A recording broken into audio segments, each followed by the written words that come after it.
Hello मेरे प्यारे दोस्तों, कैसे हैं आप सभी। आशा है मुझे आप सभी ठीक होंगे। और आज हम लोग करने वाले हैं पार्ट 6, जिसमें कि हम लोग क्वेश्चन नंबर 9 से समझेंगे, उसे अच्छे तरीके से समझने का प्रयास करेंगे।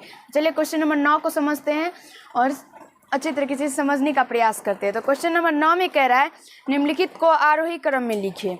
इसमें हम लोग आरोही क्रम में लिखेंगे जो हम लोगों का संख्या दिया गया है, और ये सब जितना भी संख्या है वो सब भिन्न के रूप में दिया गया है। इन सब को हमें आरोही क्रम में सजाना है। हम लोगों ने संख्या को बहुत बार आरोही क्रम में सजाया है, लेकिन आज हम लोग भिन्न को आरोही क्रम में सजाएंगे। तो इसका कुछ अलग तरीका होता है जिसके माध्यम से हम लोग सजाएंगे। और मैंने आप लोगों को मैं बस आप लोगों को एक तरीका से बताऊंगी, और अगले वीडियो में यानी कभी मैं आप लोगों के लिए एक वीडियो लाऊंगी जिसमें कौन बड़ा है कौन छोटा, वो 4-5 तरीका से बताऊंगी। आप लोग उसे भी देख लेना, अच्छे तरीके से समझ लेना। इसे मैं सिर्फ एक तरीका से बताऊंगी अभी, जिससे कि मेरा हम लोगों का काम चल जाए। अब देखिए इसको हम कैसे सॉल्व करेंगे। तो इससे जितना भी हर है उस सब का हम लोग क्या करेंगे, तो एलसीएम ले लेंगे। तो इस सब का हम एलसीएम ले लेंगे तो कितना होता है, 4 होता है।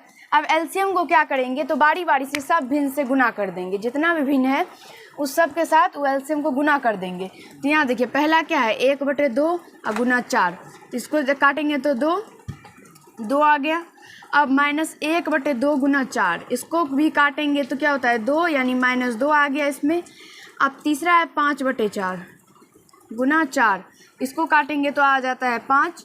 फिर -5/4 गुना 4 काटेंगे तो कितना होता है, -5 होता है। अब ये हम लोगों का 4 संख्या निकल के आ गया, और इससे हमें पता चल जाता है कौन बड़ा है कौन छोटा है। भिन्न में हमें कन्फ्यूज़न होता है, लेकिन संख्या में हम लोग बहुत बार निकाले हैं तो संख्या में हमें समझ में आ जाता है। आप देखिए यहाँ पे 2 है, यहाँ पे -2 और यहाँ पे 5 और ये -5 है। तो इन सब में हम डिसाइड कर सकते हैं कि कौन बड़ा है। तो इस सब में अगर हम लोग देखेंगे कि कौन बड़ा है, तो ये 5 जो है वो सबसे ज़्यादा बड़ा है। लेकिन यहाँ पे हम लोगों को कह रहा है आरोही क्रम। आरोही क्रम का मतलब होता है बढ़ते क्रम। बढ़ते क्रम का मतलब होता है जिसमें कि हम लोगों को सबसे छोटा सबसे पहले लेना होता है। उसके बाद उससे थोड़ा बड़ा लेंगे, फिर उससे थोड़ा बड़ा लेंगे, फिर उससे थोड़ा बड़ा लेंगे। जैसे हम लोग सीढ़ी पे चढ़ते हैं ना, उसी टाइप से होता है। इसमें हम लोग क्या करेंगे, सबसे बड़ा ना ढूंढकर सबसे छोटा ढूंढेंगे। तो सबसे छोटा में अगर हम लोग देखते हैं तो दोनों जो प्लस वाला संख्या है वो तो ऋणात्मक संख्या से बड़ा ही है, तो उसको छोड़ देते हैं। अब यहाँ से देखते हैं तो ये -2 और ये -5, इस दोनों में हम लोगों को देखना है कि कौन छोटा है। तो ये देखिए ऋणात्मक संख्या जो होता है वो जितना बड़ा होता है वो उतना छोटा होता है। तो ये -5 और यहाँ पे -2, तो इसका मतलब -5 जो है वो छोटा हुआ। -5 का भिन्न क्या है, -5/4 है। तो यहाँ से हम लोग एक सेकेंड रुकिए। तो यहाँ से हम लोग लिख लेंगे आरोही क्रम। आरोही क्रम, और इसको हम लोग सजाएंगे कैसे, तो -5 वाला भी क्या है, -5/4। और उसके बाद हम लोग देखेंगे कौन छोटा है, तो -2 वाला, तो -2 कितना है, -1/2। फिर उसके बाद जो बड़ा है वो क्या है, तो 2, और 2 का जो भिन्न है वो क्या है, 1/2, और सबसे जो बड़ा है वो क्या है, 5/4। इसी टाइप से इसका आंसर हो जाएगा। आशा है आप लोगों को समझ में भी आया होगा, कहीं से कोई दिक्कत समस्या कठिनाई नहीं हुआ होगा। अब आप लोग क्वेश्चन नंबर 2 को देखिए। क्वेश्चन नंबर 2 में कह रहा है -5/8, -3/8, -7/8 और एक है 1/8। जब आप लोग देखेंगे कि सबका हर बराबर है, तो हर बराबर है तो हम लोग क्या करेंगे, तो अंश से इसका डिसाइड हम लोग कर सकते हैं कि इसमें कौन बड़ा है और कौन छोटा है। अगर आप लोग चाहे तो हम सारा का एलसीएम ले लेंगे जितना भी हर है, और बारी बारी से गुना करेंगे तो जितना भी नीचे वाला 8 है वो सब कट के -5, -3, -7 और 1 ही निकल के आएगा। तो इसमें हम लोग डिसाइड कर सकते हैं। तो डायरेक्ट इसको हम कर लेते हैं आरोही क्रम। यहाँ पे देखिए -7 है, चूँकि ये दोनों ऋणात्मक संख्या सबसे बड़ा क्या है, -7 है।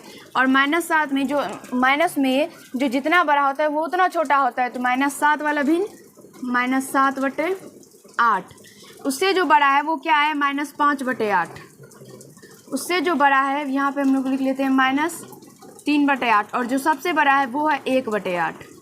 आशा है समझ में आया होगा, दिक्कत नहीं हुआ होगा। तीसरा देखिए 1/8, -2/9 और -5/4। इसमें भी हम लोग करेंगे तो इस सब का एलसीएम ले लेंगे। सबसे पहले हम लोग लिख लेते हैं आरोही क्रम। मैं आप लोगों को जिस टाइप से बता रही हूँ आप लोग उसी टाइप से बनाइएगा, तो आप लोगों को समझ में आएगा। अब देखिए यहाँ पे तो एलसीएम जब लेंगे तो 3 और 9 का एलसीएम क्या होता है, तो 9 होता है। 9 और 4 का एलसीएम निकालेंगे तो नहीं निकलेगा तो गुना कर देंगे 36। तो अब 1/3 में 36 से गुना करते हैं, 12 तिया 36, 12 आया। -2/9 में 36 से गुना करते हैं, 9 चौके 36, 4 दूना 8 -8 आया। उसके बाद -5/4 में हम लोग 36 से गुना करते हैं, तो 9 चौके 36 और गुना करेंगे तो -45। देखिए यहाँ पे सबसे बड़ा क्या है, -45 है। -8 और -45 में देखेंगे तो माइनस वाला संख्या जो है वो क्या है इस दोनों में, -45। और ऋणात्मक संख्या जो जितना बड़ा उतना छोटा, तो यहाँ पे सबसे छोटा क्या हुआ, -45। और -45 का भिन्न -5/4, तो -5/4। उससे जो बड़ा है वो क्या है, -2/9, जिसका हम लोग संख्या क्या निकाले थे, -8। और जो सबसे बड़ा है वो है 1/3। आशा है आप लोगों को समझ में आया होगा। अब देखिए क्वेश्चन नंबर 4 को, तो क्वेश्चन नंबर 4 में है संख्या हम लोगों का जो भिन्न और संख्या दोनों दिया गया है, जिसमें कि -2, 0, -2/15, 7/15 और -7/11 है। तो इसका हम लोग क्या करेंगे, तो एलसीएम ले लेंगे। जब एलसीएम लेंगे तो हम लोगों को 15 का जब एलसीएम निकालेंगे तो कितना होता है, 15 होता है। 15 11 का जब एलसीएम निकालेंगे तो क्या होगा, 165 होता है। अब हम लोग क्या करेंगे, सब ये दोनों संख्या में भी और ये तीनों भिन्न में भी, सब में क्या करेंगे तो 165 से गुना कर देंगे। तो दो में जब -2 गुना 165 करेंगे तो -330 होगा। जब 0 में 165 से गुना करेंगे तो 0 ही होता है। उसके बाद देखिए तो -2/15 में जब हम लोग 165 से गुना करते हैं तो 11 मर्त में कटेगा और गुना करेंगे तो -22। उसके बाद देखेंगे तो -7/15 गुना 165 करेंगे तो ये 15 से कटेगा तो कितना होगा, 15, 11 और इसको गुना करेंगे तो -77। उसके बाद क्या है, सॉरी यहाँ पे माइनस नहीं है, ये प्लस में 77 होगा, क्योंकि 7/15 यहाँ पे देखिए 7/15 है, माइनस नहीं है। 7/15 इसको काटेंगे तो 11 और 11 को 7 से गुना करेंगे तो प्लस में 77 आएगा। उसके बाद -7/11 को 165 से गुना करेंगे तो ये 15 मर्त में कट जाएगा और गुना करेंगे तो -105 होगा। और जब आप लोग देखेंगे तो ये सबसे जो बड़ा है इसमें वो क्या है, तो -330 है। और ऋणात्मक संख्या जो होता है वो जितना बड़ा वो उतना छोटा, तो इसका मतलब ये सबसे ज़्यादा छोटा है। और ये इसका जो संख्या है वो क्या है, -2 है। देखिए हम लोग यहाँ पे -2 के साथ 165 को गुना किए थे, तो यहाँ से हम लोग लिखेंगे आरोही क्रम।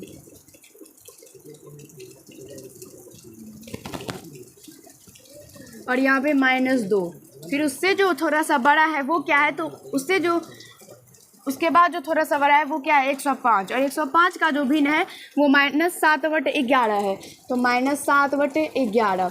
उसके बाद जो थोड़ा सा बड़ा है वो क्या है, तो -22, वो इसका भिन्न -2/15 है, -2/15। अब हम मिटा लेते हैं, इधर नीचे में भी लिखना है हम लोगों को, जो हो गया उसको मिटा लेते हैं। इतना हो गया, अब 2 बच गया है। अब 0 और 77 बच गया है, 3 हो गया। अब 0 77 में हम लोगों को देखना है कौन बड़ा है। तो आप लोगों को मैं एक चीज़ बता देती हूँ, जो ऋणात्मक संख्या होता है वो सबसे बड़ा 0 होता है। लेकिन धनात्मक संख्या जितना भी होता है, चाहे एक ही धनात्मक संख्या एक है ना, एक, तो इससे भी छोटा है ये एक जो है वो 0 से बड़ा है।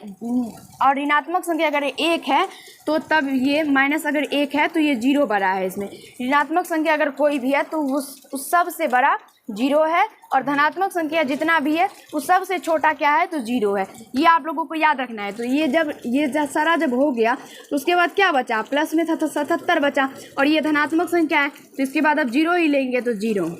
उसके बाद सबसे जो बड़ा है वो क्या है, और इसका भिन्न क्या है, 7/15, तो 7/15। और इसी टाइप से आप लोगों को आंसर देना है। समझ में आ गया होगा तो आप लोग इसे नोट कर लेंगे, अच्छे तरीके से बना लेंगे, और जैसे मैंने बताया उसी टाइप से आप लोगों को बनाना है। तो धन्यवाद। आज के पार्ट में हम लोग इतना ही करेंगे। अगले पार्ट में हम लोग क्वेश्चन नंबर 10 को समझेंगे। धन्यवाद।